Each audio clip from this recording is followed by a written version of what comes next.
আদি ইবনে হাতিম রাদিয়াল্লাহু আনহু তিনি আসছেন রাসূলুল্লাহ সাল্লাল্লাহু আলাইহি ওয়াসাল্লামের কাছে দিন কবুল করতে। কেন আসছেন তিনি? তার বোন সাফফানা রাদিয়াল্লাহু আনহা তিনি পরবর্তী ইসলাম কবুল করছেন। তিনি যুদ্ধবন্দী হিসেবে রাসূলুল্লাহ সাল্লাল্লাহু আলাইহি ওয়াসাল্লাম ধরা পড়ছিলেন। তো রাসূলুল্লাহ সাল্লাল্লাহু আলাইহি ওয়াসাল্লাম আদি ইবনে হাতিমের বোন, শত্রুপক্ষের নারী, চিন্তা করেন। এখান থেকে একটা ঘটনা আমি আপনাদেরকে বলবো। শত্রুপক্ষের নারী ধরা পড়ছে, রাসূলুল্লাহ সাল্লাল্লাহু আলাইহি ওয়াসাল্লামের কাছে নিয়ে আসা হয়েছে। আল্লাহ রাসূল তাকে মসজিদের ওই পাশে একটা কামরায় ওইদেরকে থাকতে দিয়েছেন। সাফফানা যখনই রাসূল সাল্লাল্লাহু আলাইহি ওয়াসাল্লাম তার সামনে দিয়ে যায়, তিনি রাসূলের কাছে কিছু বলতে চান, কিন্তু রাসূল দ্রুত চলে যান। এরকম 2-3 দিন পরে সাফফানা বলছেন, ইয়া রাসূলুল্লাহ, আমাকে আমার ভাইয়ের কাছে ফেরত পাঠান।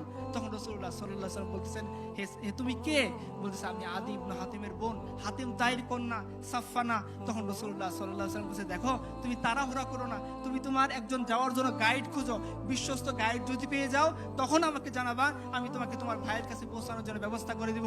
রাসূলুল্লাহ সাল্লাল্লাহু আলাইহি ওয়াসাল্লাম যখন এই মহানুভবতা দেখাইলেন এবং তার জন্য ওই তার ভাইয়ের কাছে যাওয়ার জন্য যখন একটা গাইড পাওয়া গেল, তখন সে আল্লাহর রাসূলের কাছে এসে বলতেছেন, ইয়া রাসূলুল্লাহ, গাইড ম্যানেজ হয়ে গেছে, আমার ভাইয়ের লোকেশন ট্রেস হয়ে গেছে, আমাকে এখন যাওয়ার জন্য আপনি অনুমতি দিয়ে দেন। রাসূলুল্লাহ সাল্লাল্লাহু আলাইহি ওয়াসাল্লাম এই যুদ্ধবন্দী নারীকে যাওয়ার জন্য পাথেও দিয়েছেন, নিজের চাদর মুবারক খুলে বলছেন, যাও সাফফানা, তোমার ভাইয়ের কাছে চলে যাও।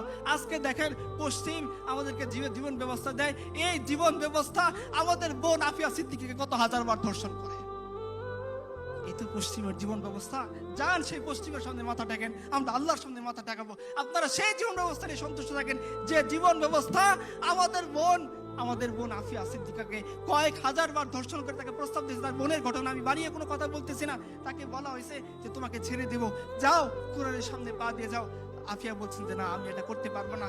তো আফিয়া, তার বোন বলতেছিল যে আফিয়া তার স্বপ্নের মধ্যে রাসূলুল্লাহ সাল্লাল্লাহু আলাইহি ওয়াসাল্লাম আসছেন, এসে জিজ্ঞাসা করতেছেন, আল্লাহ রাসূলকে জিজ্ঞাসা করছেন, আফিয়া, ইয়া রাসূলুল্লাহ, আমার ইমতিহান, এই পরীক্ষা কবে শেষ হবে? রাসূলুল্লাহ সাল্লাল্লাহু আলাইহি ওয়াসাল্লাম বলেন, এটা তোমার ইমতিহান না, এটা আমার উম্মতের পরীক্ষা। सितारों से आगे जहान और भी है, अभी इश्क के इम्तिहान और भी है, शाहीन है तू परवेज से काम तेरा, तेरे सामने आसमां और भी है।